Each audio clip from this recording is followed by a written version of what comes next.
पांचवा प्रश्न क्या है कि एक पिता की आयु, भाई एक पिता है और एक पुत्र है, तो पिता की आयु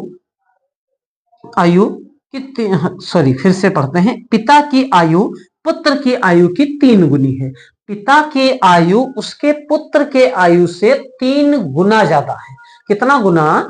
3 गुना। तो यहां पर हम लिखते हैं माना, ये प्रश्न जो है बीजगणित से संबंधित है, बीजगणित से संबंधित है। तो माना पुत्र की आयु, तो भैया पुत्र की आयु x मान लेते हैं। तो बताइए पिता की आयु कितनी होगी? पिता की आयु बताइए कितनी होगी? 3 और x होगी, हो गई 3 गुनी। प्रश्न के अनुसार पुत्र की आयु यदि x तो पिता की आयु 3x, 3 गुनी हो गई। अब हम क्या देखते हैं, यहां पर देखते हैं कि अगला जो है शर्त क्या है, अगली शर्त क्या है। तो लिखा है 5 वर्ष बाद, 5 वर्ष बाद। तो भैया 5 वर्ष के बाद पुत्र की उम्र कितनी हो जाएगी? तो अभी मान लीजिए कि आपकी उम्र 15 है, मैं कहूं कि अभी मान लीजिए कि आपकी उम्र 18 है, आपकी उम्र 18 है और कहूं 5 वर्ष बाद बताइए कितनी होएगी?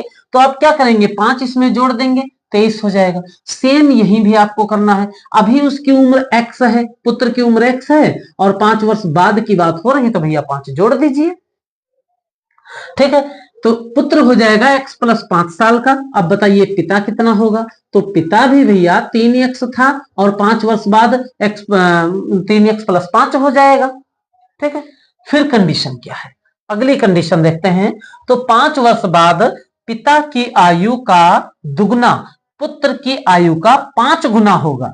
अगर इसको अब हम करते हैं बराबर, जैसे x प्लस 5 बराबर 3x प्लस 5 का, भैया ये बराबर हैं, ये संख्याएं बराबर हैं। यहां तो देखिए पुत्र x था और पिता 3x था, पुत्र x पिता 3x, दोनों 5-5 साल बढ़े, तो अब भी तो ये 3 गुना ज्यादा है भाई। 3x तो x तो ज्यादा ही है, 3 गुना नहीं है, सॉरी, लेकिन x तो 3 तो ज्यादा ही है, तो ये दोनों बराबर नहीं। बराबर करने के लिए हम क्या करेंगे, यहां पर शर्त दी हुई है। शर्त क्या है कि 5 वर्ष बाद पिता की आयु का दुगना, पिता की आयु का 2 गुना, भैया पिता की आयु का 2 गुना, अगर 2 गुना कर दे, पिता की आयु को 2 गुना कर दें तो पुत्र की आयु का 5 गुना होगा। तो भैया पुत्र की आयु का 5 गुना कर दें तब दोनों बराबर हो पाएंगे, तब दोनों बराबर हो पाएंगे। ये सवाल में लिखा हुआ है। अब कह रहा है कि वर्तमान आयु क्या, यानी दोनों की वर्तमान आयु पूछ रहा है। ठीक है, तो अब यहां 5x की गुणा करेंगे, 5x प्लस 5 और 5 की गुणा करेंगे 25 आएगा, बराबर 2 तिया 6x और प्लस 5 2 पंचे 10 आएगा। अब हम इनका साइड चेंज कर लेते हैं, x वाले एक तरफ और अंकगणित वाले एक तरफ, यानी 5x और ये इधर आएगा माइनस का 6x हो जाएगा, बराबर यहाँ 10 और ये उधर जाएगा, बराबर के उधर जाएगा, प्लस का है माइनस का हो जाएगा, 25 हो जाएगा।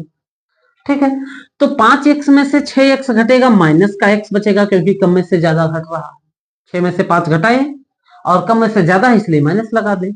यहां पर 10 में से 25 घटा, 25 में से 10 घटा, ये 15 बचेगा और कम में से ज्यादा घटा इसलिए माइनस लगाया जाएगा। माइनस माइनस कैंसिल, x बराबर 15। भैया पुत्र कितने साल का? 15 साल का। तो अब बताइए पिता कितने साल का होगा?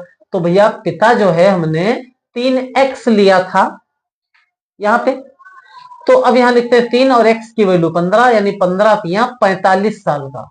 पिता कितने साल का? 45 साल का। इस प्रकार 2012 यूपीपीसीएस के जो भी गणित के प्रश्न पूछे गए थे आयोग द्वारा, तो ऐसे प्रश्नों को हमने सॉल्व कर लिया है। कुछ इससे पहले वीडियोस में सॉल्व किए, कुछ इसमें 5 प्रश्न सॉल्व किए, और इसके बाद हम डिस्कस करेंगे 2013 के गणित के प्रश्नों का। तब तक के लिए जय हिंद।